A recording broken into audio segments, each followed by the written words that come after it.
आज आपण ढाब्यावर मिळतो अगदी तसाच चना मसाला तयार करणार आहोत आणि हा चना मसाला करण्यासाठी जास्त तयारीही करावी लागत नाही। चला तर मग असा चमचमीत आणि झणझणीत ढाबा स्टाईल चना मसाला बनवूया।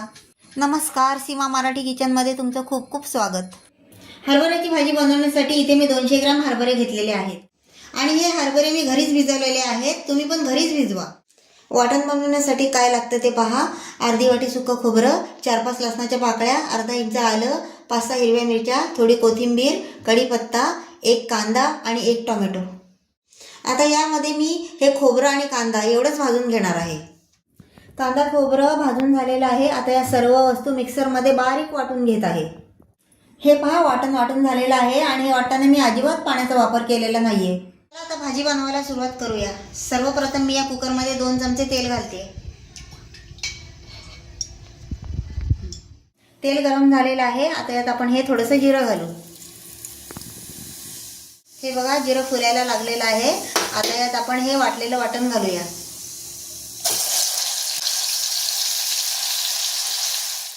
हे बघा, हे वाटण आता असं परतून घ्यायचं। घरात कधी पाहुणे आले आणि टिफिनसाठी तर ही भाजी तुम्ही अवश्य करा, अगदी झटपट तयार होते। हे पहा, वाटणाला तेल सुटलेलं आहे। आता यात आपण मसाले घालून घेऊया। ही बघा, 1 चमचा हळद घालायची, 2 चमचे धना पावडर घालायची आणि तिखट तुमच्या आवडीनुसार तुम्ही घालू शकता। मी इथे 2.5 चमचे घातलेले आहेत। हे बघा, आणि हे सर्व असं व्यवस्थित परतून घ्यायचं। हे बघा, सर्व मसाले व्यवस्थित भाजले गेलेले आहेत। आता यात आपण हरभरे घालून घेऊ। हे बघा, आता हे असे व्यवस्थित सर्व परतून घ्यायचं। हे पहा, मसाला आणि हरभरा मी व्यवस्थित मिक्स करून घेते।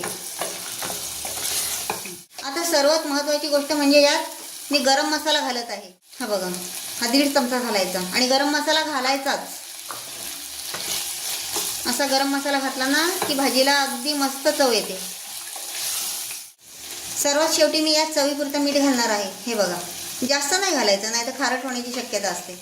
हे बघा, मीठ घातल्याच्या नंतर सुद्धा मी हे असं परतून घेत आहे आणि यात आपल्याला आता पाणी घालायचं आहे। पाणी जास्त नाही घालायचं, कारण ही भाजी आपण जास्त ओली नाही करणार आहोत। हे बघा, अगदी एवढंच पाणी घालायचं आणि यात मी हरभरे बुडतील एवढंच पाणी घातलेलं आहे।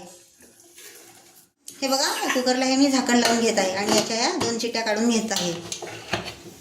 हे पहा, आता आपण कुकर उघडून पाहूया।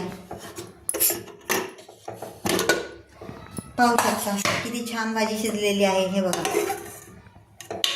जरी भाजी घट्ट पाहिजे असेल तर तुम्ही यातलं पाणी आटवू शकता आणि जर पातळ पाहिजे असेल तर यात अजून पाणी टाकू शकता।